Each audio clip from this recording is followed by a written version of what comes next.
ಎಲ್ಲರಿಗೂ ಶುಭ ಮಧ್ಯಾಹ್ನ. ಕರ್ನಾಟಕ ಸರ್ಕಾರ ಕಾಲೇಜು ಶಿಕ್ಷಣ ಇಲಾಖೆ ಸರ್ಕಾರಿ ಪ್ರಥಮ ದರ್ಜೆ ಕಾಲೇಜು ಹುಕ್ಕೇರಿ, ತಾಲೂಕು ಹುಕ್ಕೇರಿ, ಜಿಲ್ಲೆ ಬೆಳಗಾವಿಯಿಂದ ವಾರ್ಷಿಕ ವಿಶೇಷ ಶಿಬಿರ 2024-25 ಅವಧಿ 21/4/2025ರಿಂದ 27/4/2025 ಸ್ಥಳ ಸರ್ಕಾರಿ ಕನ್ನಡ ಹಿರಿಯ ಪ್ರಾಥಮಿಕ ಶಾಲೆ ಹುಲ್ಲೋಳಹಟ್ಟಿ, ಗ್ರಾಮ ಹುಲ್ಲೋಳಹಟ್ಟಿ, ತಾಲೂಕು ಹುಕ್ಕೇರಿ, ಜಿಲ್ಲೆ ಬೆಳಗಾವಿಯಿಂದ. ಶಿಬಿರದ ಧ್ಯೇಯ ನನ್ನ ಭಾರತಕ್ಕಾಗಿ ಯುವಕರು. ಈ ಕಾರ್ಯಕ್ರಮದ ಅಧಿಕಾರಿಗಳು ಶ್ರೀ ರವಿ ಪಾಟೀಲ್ ಸರ್. 26/4/2025 ಶನಿವಾರದ ಮಧ್ಯಾಹ್ನ ಅವಧಿಗಾಗಿ ಹೆಣ್ಣು ಭ್ರೂಣ ಹತ್ಯೆ ನಿರ್ಮೂಲನೆ ಈ ವಿಷಯದ ಕುರಿತು ಮಾತನಾಡಲು ನಾನು ಈ ಕಾರ್ಯಕ್ರಮದಲ್ಲಿ ಭಾಗವಹಿಸಿದ್ದೆ. ನನ್ನ ಹೆಸರು ಗೀತಾ ಅಶೋಕ್ ಶೆಟ್ಟಿ, ಸಹ ಶಿಕ್ಷಕಿ, ಸರ್ಕಾರಿ ಹಿರಿಯ ಪ್ರಾಥಮಿಕ ಕನ್ನಡ ಹೆಣ್ಣು ಮಕ್ಕಳ ಶಾಲೆ ಎಲಿಮುನ್ನೊಳಿ, ಹುಕ್ಕೇರಿ ತಾಲೂಕು, ಜಿಲ್ಲೆ ಬೆಳಗಾವಿಯಿಂದ. ಈ ಕಾರ್ಯಕ್ರಮದ ಸಂಪನ್ಮೂಲ ವ್ಯಕ್ತಿಗಳು doctor Archana Kulkarni, AYUSH medical officer. ಆಮೇಲೆ ಅಧ್ಯಕ್ಷತೆ ವಹಿಸಿದಂಥವರು ಶ್ರೀಮತಿ ರಾಣಿ ರತ್ನಪ್ರಭಾ ಕೋರೆ, ಸಹಾಯಕ ಪ್ರಾಧ್ಯಾಪಕರು, ಇಂಗ್ಲೀಷ್ ವಿಭಾಗ, ಹುಕ್ಕೇರಿ. ಎಲ್ಲ ಉಪಸ್ಥಿತಿಯಲ್ಲಿ ಭಾರತಿ ಹಲ್ಗೆ ಹಾಗೂ ನಾನು ಗೀತಾ ಅಶೋಕ್ ಶೆಟ್ಟಿ ಇದ್ವಿ. ಈ ಕಾರ್ಯಕ್ರಮದಲ್ಲಿ ಹೆಣ್ಣು ಭ್ರೂಣ ಹತ್ಯೆ ನಿಮಿತ್ತವಾಗಿ ನಾನು ಮಾತನಾಡಿದಂಥ ಕೆಲವೊಂದು ವಿಚಾರಗಳನ್ನು ತಮ್ಮ ಜೊತೆಗೆ ಹಂಚ್ಕೊಳ್ತೀನಿ. ಒಂದು ಸರಿ ಟೀಚರ್ ಪಾಠ ಮಾಡಕತ್ತಿದ್ರು. ಜಗತ್ತಿನ ಅದ್ಭುತಗಳ ಬಗ್ಗೆ ಹೇಳಕತ್ತಿದ್ರು. ತಾಜ್ ಮಹಲು, ಚೀನಾ ಗೋಡೆ, ಇವೆಲ್ಲ ಅದ್ಭುತಗಳ ಬಗ್ಗೆ ಹೇಳಕತ್ತಿದ್ರು. ಈಗ ಪಾಠ ಮಾಡೋ ಹೊತ್ನಾಗ ಎತ್ತರ ಸ್ಥಾನದೊಳಗೆ ಟೀಚರ್ ಇದ್ರೆ ನೀವು ಕುಂತಿರಲ್ಲ, ಈ ರೀತಿ ಕುಂತಿದ್ರು ಮಕ್ಕಳ. ಎಲ್ಲ ಮಕ್ಕಳು ಭಾಳಷ್ಟು ಆಸಕ್ತಿ ವಹಿಸಿ ಅದನ್ನು ಮೇಡಮ್ ಪಾಠನೂ ಭಾಳ ಚಲೋ ಮಾಡಕ್ತಿದ್ರು. ಯಾಕಂತಂದ್ರೆ ಈಗೆಲ್ಲ ತಾಂತ್ರಿಕತೆ ಬಳಸಿ ಮಾಡುವಂಥ ಪಾಠಗಳು, ಹೀಗಾಗಿ ಸ್ಕ್ರೀನ್ ಮ್ಯಾಗೆಲ್ಲ ಅವನು ಒಂದೊಂದು ಬಿಟ್ಟು ಅದ್ರ ಬಗ್ಗೆ ವಿವರಣೆ ಕೊಡಕ್ತಿದ್ರು. ಅವಾಗ ಎಲ್ಲರ ಕಡೆ ನೋಡಕತ್ತಿದ್ರು ಅವ್ರು, ನನ್ನ ಪಾಠ ಯಾರು ಕೇಳಕತ್ತಾರೋ ಇಲ್ಲೋ. ಆ ಟೈಮ್ನಾಗ ಒಬ್ಬಕ್ಕೆ ಹುಡುಗಿ ಇವ್ರ ಕಡೆ ಒಟ್ಟ ಲಕ್ಷ ಇಲ್ಲಾಗಿತ್ತಕಿ, ತನ್ನದ ಲೋಕದಾಗಿದ್ಲಕ್ಕಿ. ಒಂದು ಸಲ ಕನ್ನಡಿಸಿದ್ರು, 2 ಸಲ ಕನ್ನಡಿಸಿದ್ರು, 2 ಅದ್ಭುತಗಳು ಮುಗಿದು, 3 ಅದ್ಭುತಗಳು ಮುಗಿದು, 4 ಅದ್ಭುತಗಳು ಮುಗಿದು, 7 ಮುಗ್ಯಾಕೆ ಬಂದು. ಆದ್ರೆ ಅಕ್ಕಿಗೇನು ಪಾಠದ ಕಡೆ ಲಕ್ಷ ಇಲ್ಲಾಗಿತ್ತು. ಸಿಟ್ಟು ಬತ್ತು. ಯಾಕಂದ್ರೆ ಪಾಠ ಮಾಡೋ ಹೊತ್ನಾಗ ಮಕ್ಕಳ ಕೇಳಲಿಲ್ಲ ಅಂತಂದ್ರೆ ಯಾರಿಗೆ ಪಾಠ ಮಾಡೋದು? ಹೌದಲ್ಲ? ಆಸಕ್ತಿ ವಹಿಸಿ ಮತ್ತು ಆಸಕ್ತಿ ಬರೋ ರೀತಿ ಪಾಠ ಮಾಡಕ್ತಿದ್ರು ಅವ್ರು. ಹಿಂಗಿದ್ದಾಗ ಆ ಮಗು ಪಾಠ ಕೇಳ್ತಿರಂಗಿಲ್ಲ ಅಂತಂದಾಗ ಸಿಟ್ಟು ಬತ್ತವ್ರು. ಕಾಲೇಜ್ ವಿದ್ಯಾರ್ಥಿನಿ ಆಕಿನೂ. ಅವಾಗ ಅವ್ರ ಒಂದು ಸಲ ಏನು ಮಾಡಿದ್ರಪ್ಪ ಅಂದ್ರೆ ಒಂದು ಚಾಕ್ಪೀಸ್ಲ ಜೋರ ಒಗದ್ರಕ್ಕಿ ಕಡೆ, ನನ್ನ ಕಡೆ ಗಮನ ಹರಿಸ್ಲಿ ಅಂತ. ಆದರೂ ಆಕಿಯನ್ನು ನೋಡಲಿಲ್ಲ ಇವ್ರ ಕಡೆ. ಸಿಟ್ಟು ಬತ್ತು ಎಬ್ಬಿಸಿ ನಿಲ್ಲಿಸಿದ್ರು. ಏನು ಪಾಠ ಮಾಡಾಕ್ತೇನೆ ನಾನು ಅಂತ ಕೇಳಿದರು. ಜಗತ್ತಿನ ಅದ್ಭುತಗಳ ಬಗ್ಗೆ ಪಾಠ ಮಾಡಕ್ತೀರಿ ಅಂತ ಹೇಳಿದ್ಲಕ್ಕಿ. ಅಂದ್ರೆ ಜರಾರ ಕಿವಿ ಮ್ಯಾಗ ಬಿದ್ದೈತಿ ಅಂತ ಅರ್ಥ ಆಯ್ತು. ಯಾವ್ಯಾವ ಹೇಳು ಅಂತಂದ್ರು. ಆಕೆ ಚಾಲು ಮಾಡಿದ್ಲ. ಕಣ್ಣು, ಕಿವಿ, ಮೂಗ, ನಾಲಿಗೆ, ಚರ್ಮ ಚಾಲು ಮಾಡಿದ್ಲು. ಮೇಡಮ್ಗೆ ಎಷ್ಟು ಸಿಟ್ಟು ಬಂದಿರ್ಬೇಕೀಗ? ಭಾಳ ಸಿಟ್ಟು ಬಂತು. ನಾ ಮಾಡಿದ ಪಾಠ ಯಾವುದು? ಜಗತ್ತಿನ ಅದ್ಭುತಗಳ ಬಗ್ಗೆ. ಜಗತ್ತಿನ ಅದ್ಭುತಗಳು ಯಾವ್ಯಾವ ಅಂದಾಗ ಮತ್ತು ಇದನ್ನು ರಿಪೀಟ್ ಮಾಡಿದ್ಲಕ್ಕೆ. ಇವಕ್ಕೆ ಏನಂತ ಕರೀತಾರೋ ಅಂತ ಕೇಳಿದ್ರು ಮೇಡಮ್. ಹುಡುಗರೆಲ್ಲ ಏನು ಹೇಳಿರ್ತಾವ? ಏನಿವ? ಪಂಚೇಂದ್ರಿಯಗಳು. ಇವಕ್ಕೆ ಯಾರು ಜಗತ್ತಿನ ಅದ್ಭುತಗಳು ಅಂತ ಹೇಳ್ತಾರ? ಇವೇನು ಪಂಚೇಂದ್ರಿಯಗಳು ಅಂತ ಹೇಳಿದರು. ಅವಾಗ ಹೇಳಿದರು, ಅವನ್ನೆಲ್ಲ ಅದ್ಭುತಗಳನ್ನು ಹೇಳಿದ್ರಲ್ಲ, ಅವಲ್ದ ಇವೇಂಗ ಅದ್ಭುತಗಳು? ಹೌದು ಮೇಡಮ್, ಇವೇ ಅದ್ಭುತಗಳು. ಇವನ್ನ ಯಾರು ತಯಾರು ಮಾಡೋಕ್ಕಾಗ್ತಿತ್ತೇನ್ರಿ ಅಂದರು. ಇಲ್ಲ, ಮನುಷ್ಯರು ತಯಾರು ಮಾಡಿದ್ರು ಅವನ್ನೆಲ್ಲ. ಅದ್ರ ಕಣ್ಣ, ಮೂಗ, ಕಿವಿ, ನಾಲಿಗೆ, ಚರ್ಮ ಒಂದೊಂದ ನೀವು ಸಪ್ರೇಟಾಗಿ ಇವನ್ನೆಲ್ಲ ಮಾಡ್ತೀರೇನು? ಇಲ್ಲ, ಅದಕ್ಕಾಗಿ ಇವು ನನಗೆ ಅದ್ಭುತಗಳು. ಇದಕ್ಕಿಂತ ಇನ್ನೊಂದು ಅದ್ಭುತ ಐತಿ ಅಂತ ಹೇಳಿದ್ರು ಅವರು. ಹೇಳಿದ್ಲಕ್ಕೆ ಹುಡುಗಿ, ಇನ್ನೊಂದು ಅದ್ಭುತ ಐತಿ. ಯಾವುದದು? ಇವನ್ನೆಲ್ಲ ತಯಾರು ಮಾಡೋಕ್ಕೆ ಒಬ್ಬಕ್ಕೆ ಹೆಣ್ಮಗಳದಾಳಲ್ರಿ, ಅಕ್ಕಿ ನನಗೆ ಅದ್ಭುತ.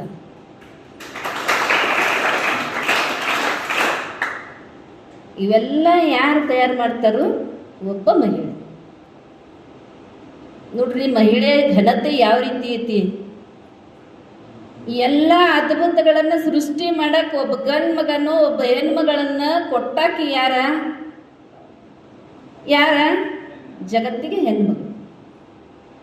ಅಂದ್ರೆ ಶ್ರೇಷ್ಠ ಯಾರ? ಹೆಣ್ಮಗಳು.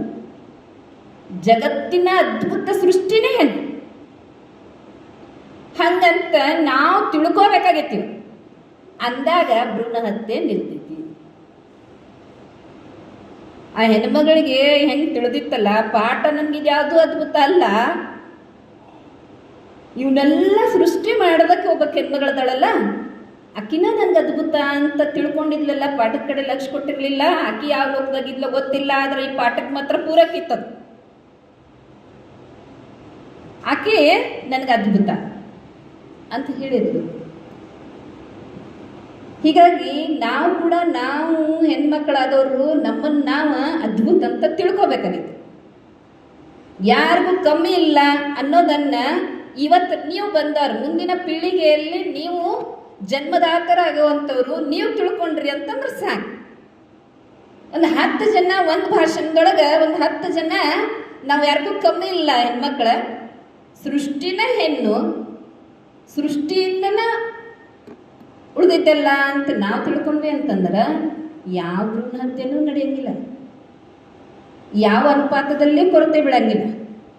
ಹೆಣ್ಣನ್ನು ಸೃಷ್ಟಿಗೆ ಹೆಣ್ಣನ್ನು ಬೇಕು, ಗಂಡನ್ನು ಬೇಕು, ಸಮ ಪ್ರಮಾಣದಲ್ಲಿರಬೇಕು.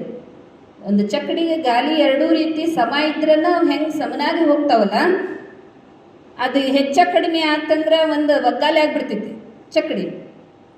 2 ಹೆಣ್ಣಿದ್ದು 1 ಗಂಡಿತ್ತು ಅಂದರೂ ಅಲ್ಲೂ ಗಾಡಿ ಸರಿ ನಡೆಯಂಗಿಲ್ಲ. 2 ಗಂಡಿದ್ದು ಅಲ್ಲಿ 1 ಹೆಣ್ಣಿತ್ತು ಅಂದರೂ ಕೂಡ ಅಲ್ಲಿ ಗಾಡಿ ಸರಿಯಾಗಿ ನಡೆಯಂಗಿಲ್ಲ. ಅದನ್ನು ನಾವು ಅಷ್ಟು ತಿಳ್ಕೊಂಡು ಹೆಣ್ಣಿನ ಶ್ರೇಷ್ಠತೆ ಬಗ್ಗೆ ನಾವು ತಿಳ್ಕೊಂಡಾಗ